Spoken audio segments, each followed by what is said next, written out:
श्री शिवाय नमस्तुभ्यम। हर हर महादेव। दोस्तों, आप सभी लोग जानते हैं कि 9 फरवरी 2026 यानी सोमवार को पड़ रही है फाल्गुन महीने की अष्टमी तिथि। और दोस्तों, ये वो तिथि है जो फाल्गुन महीने में पड़ने वाली सबसे बड़ी तिथि है, क्योंकि ये सोमवार के दिन पड़ रही है। और इसी दिन किया गया एक तेल के दीपक का उपाय कभी भी खाली नहीं जाता है और इसका बहुत ही बड़ा और विशेष महत्व होता है। पूज्य गुरु जी ने कहा है, अगर कभी भी मौका लग जाए और फाल्गुन महीने की अष्टमी तिथि सोमवार को पड़ जाए तो आप लोगों को एक तेल के दीपक वाला उपाय तो अवश्य ही करना चाहिए।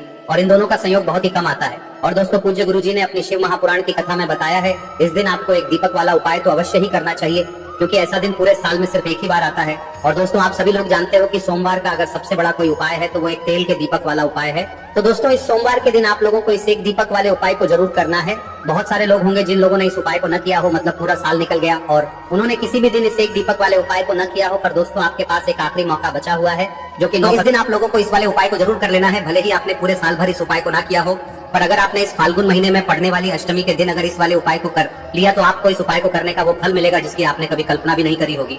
इसीलिए आप लोग इस वाले उपाय को एक बार जरूर कर लेना, ताकि आप लोगों के हाथ से यह मौका ना जा सके और आपको इस उपाय को करने का फल मिल सके।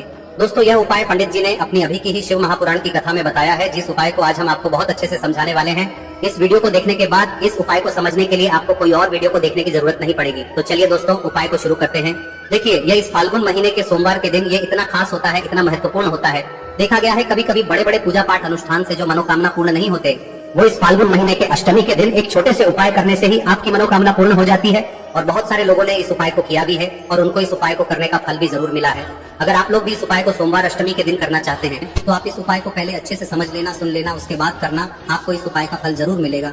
और इस उपाय को कर लेने से आपके घर में चाहे किसी भी प्रकार की दुख और समस्या क्यों ना चल रही हो, आपको उसका कारण भी नहीं पता है कि भाई ये समस्या किस कारण से चल रही है, उसका कुछ भी कारण हो सकता है, जैसे पितृदोष हो सकता है या किसी भी तरह का मंगल दोष भी हो सकता है। तो इस दिन आप लोगों को यह वाला उपाय कर लेना है। यह एक ऐसा उपाय है जिस उपाय को अगर किसी विशेष दिन पर किया जाए तो भाई उस विशेष दिन का जो है वह तो हमें मिलता ही मिलता है। पर हमने उस दिन पर इस उपाय को किया है तो हमें उससे भी बड़ा फल मिलता है, और फल बहुत जल्दी मिलता है, क्योंकि आप इस उपाय को बहुत ही बड़े और विशेष दिन पर कर रहे हो। तो चलिए अब उपाय के बारे में बात करते हैं, लेकिन उससे पहले आप लोगों को यह जानना आवश्यक है कि आखिर यह उपाय किस समय करना है, किसको करना है और कैसे करना है। तो चलिए हम आगे आपको वीडियो में एक एक करके बता देते हैं। लेकिन उससे पहले अगर आप लोग हमारे चैनल पर नए हैं तो हमारे चैनल को सब्सक्राइब कर लेना और इस वीडियो को लाइक करके कमेंट बॉक्स में श्री शिवाय नमस्तुभ्यम ओम नमः शिवाय जरूर टाइप कर देना। और अपने फायदे के लिए, गरीबी दूर करने के लिए इस वीडियो को पूरा देख कर जाना, तभी आपको लाभ की प्राप्ति होगी। यदि आज आपने वीडियो को बीच बीच में से देखा, काट काट कर देखा, तो आपको जीवन में कभी सफलता हासिल भी नहीं होगी। तो दोस्तों, इस एक तेल के दीपक वाले उपाय को हमें इस सोमवार के दिन कैसे करना है, किसको करना है, किस समय करना है और कहां पर करना है, ये सारे सवालों के जवाब आपको इस वीडियो में मिल जाएंगे। और जो ये वीडियो देखेगा भाई, उसको एक तेल के दीपक वाला उपाय जरूर करना चाहिए, क्योंकि इस दिन दीपक का भी बहुत ही बड़ा और विशेष महत्व होता है। और जब बात आ जाए एक तेल के दीपक की, तो ये सोने पे सुहागा वाली बात हो जाती है और ये एक बहुत ही बड़ा उपाय हो जाता है इस सोमवार अष्टमी तिथि का। अब हम समझते हैं इस वाले उपाय को हमें करना किस समय है, इस दीपक वाले उपाय को हमें इस सोमवार के दिन करना किस समय है। तो देखिए, इस उपाय को करने का जो समय है वह सुबह का समय है और शाम का समय भी है। अब देखिए, यहाँ पर हम मुख्य रूप से सुबह का समय नहीं बोलेंगे, क्योंकि 9 फरवरी सोमवार अष्टमी का दिन है और इस दिन प्रदोष काल के समय का बहुत महत्व होता है। बाकी अगर सुबह के समय भी करेंगे तो भी अच्छा होगा, उसमें कोई भी दिक्कत वाली बात नहीं है। तो चलिए जानते हैं इस विशेष उपाय के बारे में। लेकिन उससे पहले एक प्रार्थना, अगर आप इस चैनल पर नए हैं तो आप इस वीडियो को लाइक करें, चैनल को सब्सक्राइब करें और कमेंट बॉक्स में आप अपनी राशि या अपना नाम जरूर डाल दें, क्योंकि हम राशि से जुड़ा भाग्य भी बताते हैं और भाग्य में चल रही परेशानियों को दूर करने के लिए वह आसान से आसान उपाय भी बताते हैं। तो चलिए अब हम अपने सबसे पहले उपाय की बात कर लेते हैं। देखिए, फाल्गुन मास के दिनों में विशेषकर भगवान शिव और माता पार्वती और विष्णु भगवान का पूजन किया जाता है। अब साथ ही साथ अष्टमी का दिन भी पड़ गया है, तो ऐसा समझ लीजिए आपके जीवन में धन भी आएगा, सुख भी आएगा, धन बढ़ेगा भी, और साथ ही साथ आपके जीवन के सारे संकटों को भगवान शिव जी दूर कर देंगे। तो चलिए सबसे पहले बात कर लेते हैं सबसे पहले उपाय की, जो कि सोमवार वाले दिन आपको विशेषकर करना है। और इस उपाय को करने से आपकी कोई भी ऐसी इच्छा, कोई भी विश जो अभी तक अधूरी है, पूरी नहीं हो रही है, तो आपकी बड़ी से बड़ी विश और मनोकामना भी पूरी हो जाती है जब आप सोमवार अष्टमी वाले दिन इस पहले उपाय को कर लेते हैं। तो देखिए, आप सभी जानते हैं कि श्री हरि विष्णु जो है उन्हें तुलसी दल सबसे प्रिय है।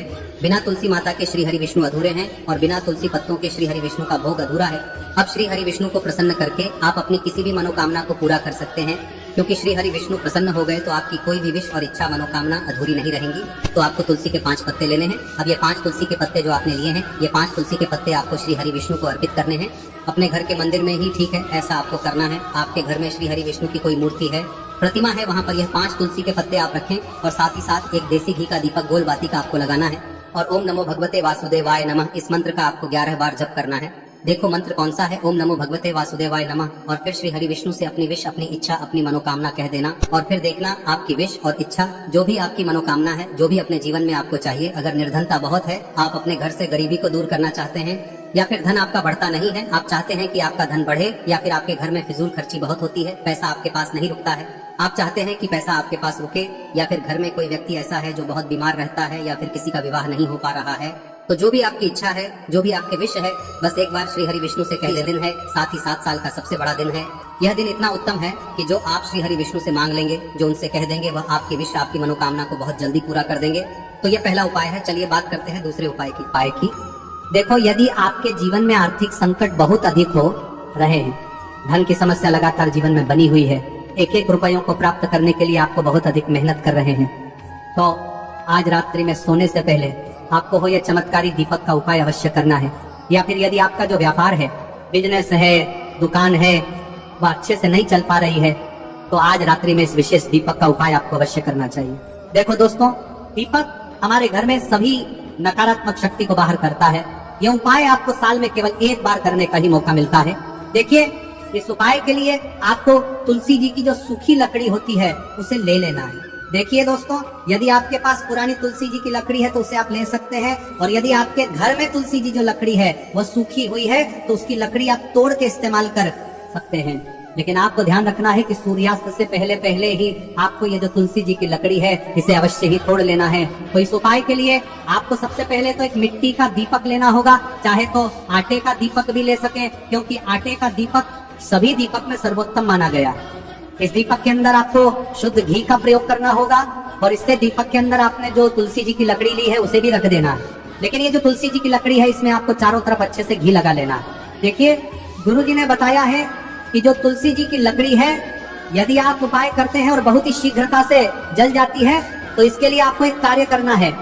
आपको थोड़ी सी रुई ले लेनी है, और उस रुई को आपने जो तुलसी जी की लकड़ी ली है उस पर अच्छे से चारों तरफ लपेट देनी है। तुलसी जी की लकड़ी के ऊपर रुई लपेटने के बाद इसे आपको पूरा घी के अंदर डुबो लेना है। अब इसे आपको बाती के रूप में प्रयोग करना है। अब दोस्तों, इस दीपक को आपको प्रज्वलित कहाँ करना है? तो इस दीपक को आपको या तो भगवान विष्णु के सामने प्रज्वलित करना होगा, या फिर आपको भगवान श्री राम के सामने प्रज्वलित करना होगा, या फिर भगवान कृष्ण के सामने, यानी कि भगवान विष्णु के जो भी अवतार हैं उनके सामने आप ये दीपक प्रज्वलित कर सकते हैं। या फिर आप इस दीपक को माता तुलसी जी के सामने भी प्रज्वलित कर सकते हैं। पूज्य गुरु जी ने बताया है कि जो भी व्यक्ति इस प्रकार से तुलसी जी की डंडी से या दीपदान कर देता है, उसके जीवन में कभी भी धन की समस्या नहीं होती है। इसीलिए आपको ये पूरे साल में केवल एक बार ही मौका मिलता है। इस उपाय को करके देखना, आपकी सभी इच्छाएं जरूर पूर्ण होंगी। ये जो उपाय है रात्रि में सोने से पहले करना है। अब बताते हैं तुलसी के गमले में आपको वह कौन सी चीज डालनी है जिस उपाय को करने से आप अपने जीवन में महाधनी बन जाएंगे। इतना धन आपको मिलेगा कि कभी भी आपके धन में कमी नहीं आएगी, कभी भी आपका धन बर्बाद नहीं होगा। आपके पैसे की बर्बादी बिल्कुल आपके जीवन से रुक जाएगी। और जो लोग कहते हैं कि घर में पैसा तो आता है, पैसा रुकता नहीं है और पैसा बढ़ता नहीं है, वृद्धि नहीं हो रही है, उन्हें भी विशेष यह तीसरा दिन जरूर करना चाहिए। तो देखिए, पहले ही आपको बता दिया कि श्री हरि विष्णु की पूजा और उनका भोग श्री मतलब तुलसी मैया के बिना अधूरा है ना। और तुलसी मैया जो है वह श्री हरि विष्णु के बिना अधूरी है। तो देखिए, जब भी आप तुलसी का कोई उपाय करेंगे तो सीधे सीधे आप श्री हरि विष्णु को प्रसन्न कर लेते हैं। अब व्यक्ति को, यानी जो भी व्यक्ति है, किस व्यक्ति को कितना धन देना है, यह श्री हरि विष्णु के हाथ में होता है। धन देने का काम माँ लक्ष्मी करती है, जो कि माँ तुलसी का ही एक रूप है। माँ तुलसी जो है यह माता लक्ष्मी का ही स्वरूप है ना। तो आपको करना क्या है, आपको लेनी है यहाँ पर हल्दी पिसी हुई, जो कि श्री हरि विष्णु से जुड़ी हुई है, आपके गुरु गृह से जुड़ी हुई है, आपकी कुंडली में गुरु को मजबूत करती है, सुख सौभाग्य को खींचने का काम करती है, धन को बढ़ाने का काम करती है। तो एक चुटकी पिसी हुई हल्दी आपको लेनी है, और यह पिसी हुई सूखी हल्दी ही आपको अपने गमले में, तुलसी का पौधा जिस गमले में लगा है उसमें अच्छे से इस हल्दी को डालना है, ठीक है ना। और ओम नमो भगवते वासुदेवाय नमः इस मंत्र का जाप करना है। कितनी बार? कम से कम 11 बार जाप करना है। ओम नमो भगवते वासुदेवाय नमः इस मंत्र का जाप करते रहना है, और हल्के हल्के से तुलसी के पौधे में आपको पूरे गमले में पीसी हुई हल्दी का छिड़काव करना है। तो देखिए, जो व्यक्ति लिखा है, ऐसा समझ लीजिए अपने जीवन से नहीं आने वाली 7 पीढ़ियों के जीवन से निर्धनता और गरीबी को दूर कर देता है। क्योंकि हल्दी जो है ना, यह साधारण नहीं है। हल्दी इतनी उत्तम होती है कि रातों रात आपके जीवन में चमत्कार करती है। आपने देखा होगा कि कोई भी शादी होती है, विवाह होता है ना, कोई भी ऐसा शुभ काम हम करते हैं उसमें हल्दी जरूर लेते हैं। गृह प्रवेश जब हम करते हैं तो हल्दी के स्वास्तिक का निर्माण करते हैं। कोई भी अच्छा काम करने जा रहे हैं, हल्दी उसमें लेते हैं, और हल्दी जो है ये आपके गुरु गृह को मजबूत कर देती है। अगर कुंडली में गुरु कहीं ना कहीं मजबूत है तो इससे उत्तम क्या बनेगा नहीं। बहुत ही उत्तम उपाय है तुलसी के गमले में एक चुटकी पीसी हुई हल्दी डालना है, तो यह बहुत ही उत्तम उपाय है। इस उपाय को आप जरूर साल का सबसे बड़ा यह दिन है, तो इस उपाय को करने से श्री हरि विष्णु और महादेव आपसे न केवल प्रसन्न होते हैं कि पाप समाप्त होते हैं, आपसे इतना प्रसन्न हो जाते हैं कि जीवन में कभी आपके गरीबी और निर्धनता को नहीं आने देते हैं। तो चलिए अब बात कर लेते हैं अपने तीसरे उपाय की, जो कि मुख्य द्वार से जुड़ा हुआ है, और यह उपाय है स्थिर लक्ष्मी के वास के लिए। ऐसा पैसा आपके घर में आएगा जो आपके घर में ही रुकेगा, ऐसा पैसा कभी आपके घर में नहीं आएगा जो आपके घर से जाएगा और विशेषकर फिजूल खर्ची में जाएगा। अब आधे से ज्यादा लोगों की यही समस्या होती है कि घर में पैसा तो आता है लेकिन बहुत जल्दी घर से चला जाता है या फिर फिजूल खर्ची में चला जाता है। तो धन की बर्बादी जिन लोगों के घर में हो रही है उन्हें विशेषकर यह तीसरा उपाय करना है, या जिन लोगों के पास बिल्कुल पैसा आना बंद हो गया है, सर पर लगातार कर्जा बढ़ रहा है, उन्हें भी यह विशेष तीसरा उपाय करना है। तो देखिए आपको फिर से क्या लेना है, हल्दी लेनी है पीसी हुई, जो कि श्री हरि विष्णु से ही जुड़ी हुई है ना। पीसी हुई हल्दी लेनी है और थोड़ा सा पानी डालकर उसका गाढ़ा गाढ़ा आपको पेस्ट बना लेना है। अब इसी हल्दी से आपको अपने घर में स्वास्तिक बनाने हैं। कितने स्वास्तिक? एक स्वास्तिक आपको बनाना है अपनी तिजोरी पर, जिसमें आप पैसा रखते हैं, चाहे तो आप संदूक में रखते हैं, अलमारी में रखते हैं, जिस चीज में भी पैसा रखते हैं, बस वहाँ पर हल्दी से एक स्वास्तिक बनाना है। दूसरा स्वास्तिक आपको कहाँ बनाना है? अपने घर के मंदिर में, है ना। और 2 स्वास्तिक आपको बनाने हैं अपने घर के मुख्य द्वार पर बाहर की तरफ। हल्दी से 4 स्वास्तिक आपको बनाने हैं। 2 स्वास्तिक मुख्य द्वार पर बाहर की तरफ, एक तिजोरी पर है ना, और एक अपने घर के मंदिर में। बस ये उपाय आप लिया तो देखिए जो धन की तिजोरी है उसमें पैसा भरा रहेगा। कभी भी धन की तिजोरी धन से खाली नहीं होगी, क्योंकि जहाँ पर हल्दी का स्वस्तिक एक होता है वहाँ कभी धन की कमी नहीं होती है। हमेशा वहाँ पर धन की देवी माता लक्ष्मी वास करती है, क्योंकि हल्दी किससे जुड़ी हुई है? श्री हरि विष्णु से। और माँ लक्ष्मी कहाँ होती है?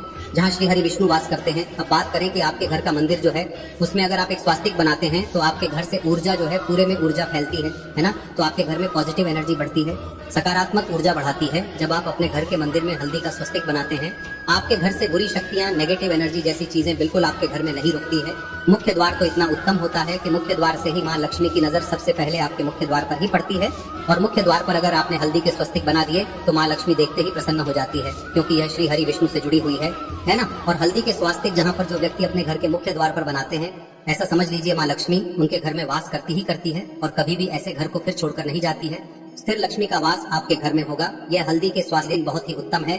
साथ ही साथ कोशिश करें कि इस दिन गाय माता को हरी घास अवश्य खिलाएं। अगर आपको हमारी ये वीडियो पसंद आई हो तो हमारे इस वीडियो को लाइक करें, चैनल को सब्सक्राइब करें, कमेंट बॉक्स में लिखे हर हर महादेव जय माँ लक्ष्मी। अब बात करते हैं अगले उपाय की। हम सभी के घरों में माता तुलसी का पौधा अवश्य ही होता है। तो देखिए हमें तुलसी जी के पौधे से सबसे पहले तो 3 पत्ते तोड़ने। देखो एकादशी वाले दिन आपको तुलसी के पत्ते नहीं तोड़ने, तो देखिए तुलसी जी के आपको 3 पत्ते तोड़ने लेने, और इन तुलसी जी के पत्तों को तोड़ने के बाद आपको एक चुटकी हल्दी भी अपने साथ में लेनी है। हल्दी के अंदर आपको जल मिलाकर के पेस्ट के रूप में तैयार करना है, और इसी के साथ में आपको एक दीपक भी लेना होगा। दीपक आप मिट्टी का भी ले सकते हैं, आटे का भी ले सकते हैं, और इस दीपक में आपको शुद्ध घी डाल के इसमें आपको लंबी रुई की बाती का प्रयोग करना है। देखिए दोस्तों, आपके पास 3 तुलसी जी के पत्ते हैं, तो पहला जो तुलसी जी का पत्ता है उस पर आपको सबसे पहले तो जो आपने हल्दी ली है उसकी एक बिंदी लगानी है। और पहला जो तुलसी जी का पत्ता है आपके घर में, भगवान विष्णु का चाहे कोई सा भी स्वरूप हो, चाहे लड्डू गोपाल जी का स्वरूप हो, या फिर भगवान कृष्ण की आपके मंदिर में प्रतिमा हो, या फिर भगवान श्री राम की प्रतिमाएं, उनके सामने आपको पहला तुलसी जी का पत्ता अर्पित करना है। अब देखिए दोस्तों, आपके पास जो 2 तुलसी जी के पत्ते हैं और आपके पास जो एक दीपक है, इन्हें आपको लेकर के पहुंचना है अपने ही घर में। तुलसी जी के पौधे के पास में देखिए सबसे पहले तो आपके पास जो 2 तुलसी जी के पत्ते हैं उन पर भी आपको हल्दी की एक एक बिंदी लगानी है, और उन दोनों ही तुलसी जी के पत्तों को आपको अपने घर में तुलसी जी के पौधे के वहां पर ही अर्पित कर देने हैं। और इस प्रकार से यह दोनों पत्ते भी तुलसी जी के पौधे के पास में अर्पित करने के बाद अंत में जो आपके पास एक लंबी बाती का दीपक है, इसे आपको तुलसी जी के पौधे के पास में ही प्रज्वलित कर देना है। जो भी व्यक्ति अपने ही घर पर इस प्रकार से तुलसी जी के 3 पत्तों का ये उपाय कर लेता है तो उसका परिवार हमेशा खुश रहता है, उसके परिवार में कभी भी कोई भी संकट उत्पन्न नहीं होता है, और यदि आपके घर में जो भी ग्रह क्लेश है वह भी समाप्त होते हैं। तो इस प्रकार से ये सुंदर सा उपाय करना है। अब बात करते हैं अगले उपाय की। देखो, यदि आपके जीवन में आर्थिक संकट बहुत अधिक हो रहे हैं, धन की समस्या लगातार जीवन में बनी हुई है, एक एक रुपयों को प्राप्त करने के लिए आपको बहुत अधिक मेहनत कर रहे हैं, तो आज रात्रि में सोने से पहले आपको हो ये चमत्कारी दीपक का उपाय अवश्य करना है। या फिर यदि आपका जो व्यापार है, बिजनेस है, दुकान है, वह अच्छे से नहीं चल पा रही है, तो आज रात्रि में इस विशेष दीपक का उपाय आपको अवश्य करना चाहिए। देखो दोस्तों, दीपक हमारे घर में सभी नकारात्मक शक्ति को बाहर करता है।